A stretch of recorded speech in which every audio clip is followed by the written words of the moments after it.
Nama saya Ahmad Zaki.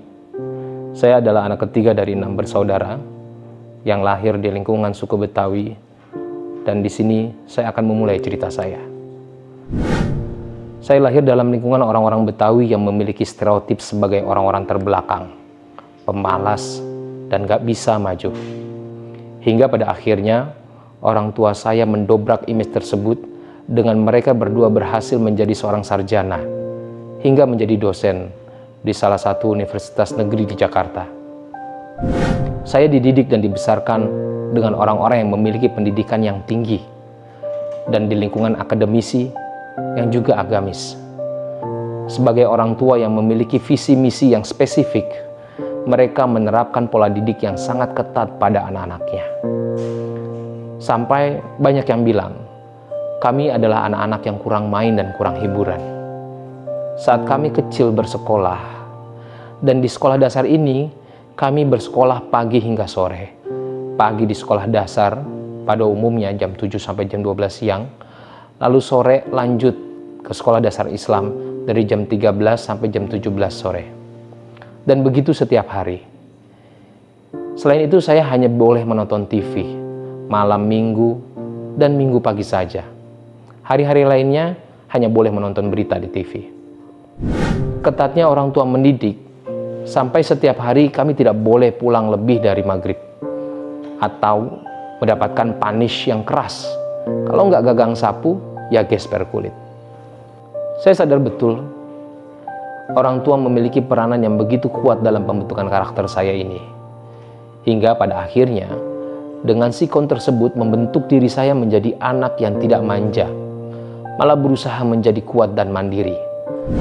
Dengan mengembangkan kesadaran diri, akhirnya saya mampu memahami diri ini agar survive dalam berbagai kondisi maupun keadaan yang tidak nyaman. Bahkan harus belajar berpikir out of the box dalam memahami permasalahan dalam kehidupan. Bahkan sejak kecil, saya ingat betul, saya harus belajar mencari uang sendiri, belajar nyemir sepatu, ngojek payung, ikut ngamen di jalanan.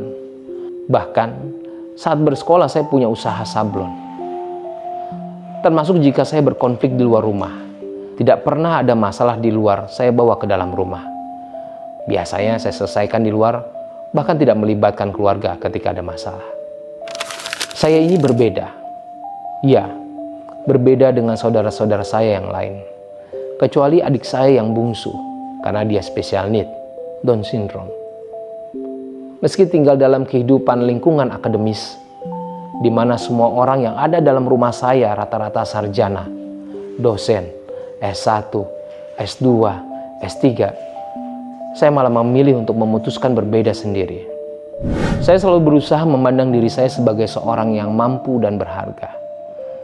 Bahkan ketika menghadapi kegagalan, saya mencoba untuk melihatnya sebagai kesempatan belajar daripada sebagai akhir dari segalanya. Dukungan dari keluarga, teman juga sangat berpengaruh dalam pembentukan self-esteem saya.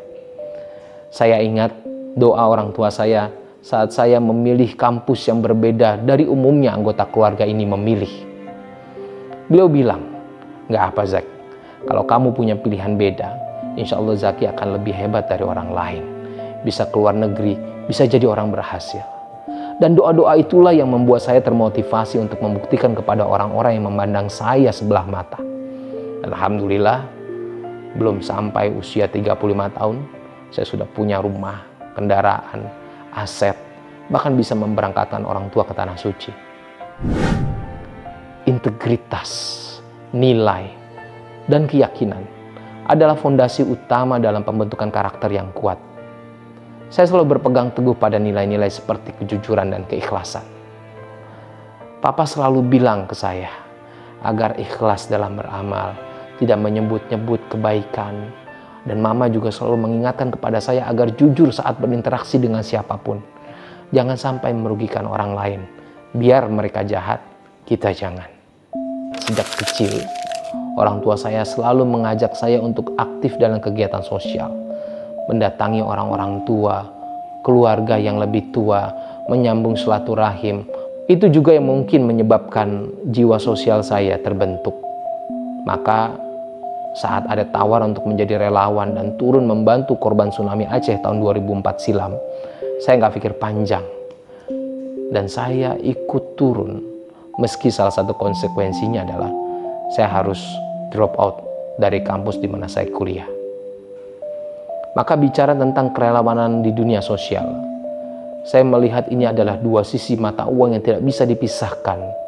Dan sejak saat itu, akhirnya saya memulai mengambil dunia kerelawanan menjadi bagian hidup saya. Dan bagi saya, dunia sosial kemanusiaan bukan hanya bicara tentang kewajiban, tapi bicara tentang tanggung jawab. Akhirnya, saya menemukan makna sejati dari tanggung jawab sosial dan kepedulian terhadap sesama.